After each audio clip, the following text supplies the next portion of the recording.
როდის და როგორ სწავლობს ბავშვი უკეთესად, ასე ვთქვათ, ან უფრო მარტივად? ორ რაღაცას გამოვყავ. ერთი არის, რომ ჩვენს შვილებს უნდა მათ ნერვულ სისტემას უნდა მივცეთ შეტყობინებები, რომ მას საფრთხე არ ემუქრება, იმიტომ რომ ჩვენი ნერვული სისტემა არის ამ პრიმიტიული. პრიმიტიული ნიშნავს, რომ ის ვერ იაზრებს, ის არ ფიქრობს, არ მსჯელობს, რომ ეხლა რო დისკომფორტს გრძნობს ეს ადამიანი, უბრალოდ უსიამოვნო განცდა თუ საფრთხე ზიანი შეიძლება მოუტანოს, ანუ ლომი მოვარდეს და მოაჭამოს ხელი, ხო? ანუ პრიმიტიული ნიშნავს იმას, რომ ის უბრალოდ არეგისტრირებს, რაღაცა მონაცემები შემოდის, არეგისტრირებს, გადაამუშავებს და ახარისხებს. საფრთხის შემცველია მისი სიცოცხლისთვის, დამაზიანებელია ეს თუ არა, თუ უსაფრთხო არის, ხო? ამიტომ იმისთვის, რომ ჩვენი შუბლის წინა ნაწილი, რომელიც პასუხისგებელი არის ყველაზე მეტად, თქვათ, ამ პროცესებზე, რომ მე შევიმეცნო, მე რეფლექსია მოვახდინოთ, შეცდომებიდან ვისწავლო, ხო?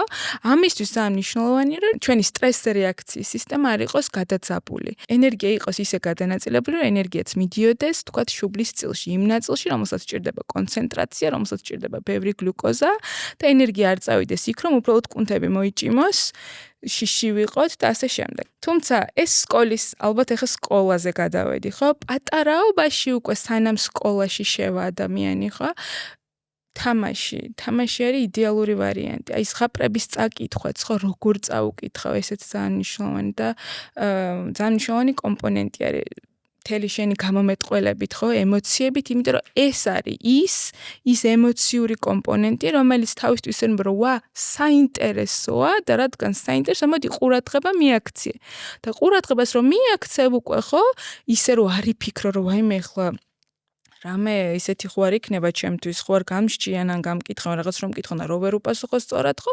ანუ უბრალოდ იმდენად საინტერესო პროცესი, რომ თავის ტვინი ყველაფერს თავისით იწოვს.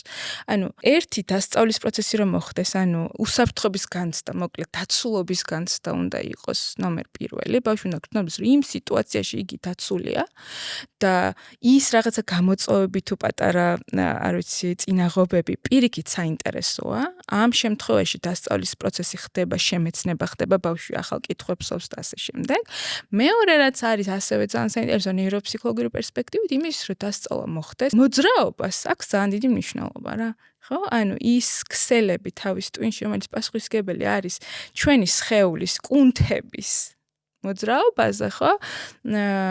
არის ფუნდამენტი, რაზეც შენდება მერე მთელი ეს უმაღლესი ფსიქიკური ფუნქციები, ჩვენი ენობრივი უნარებიც და ასე შემდეგ.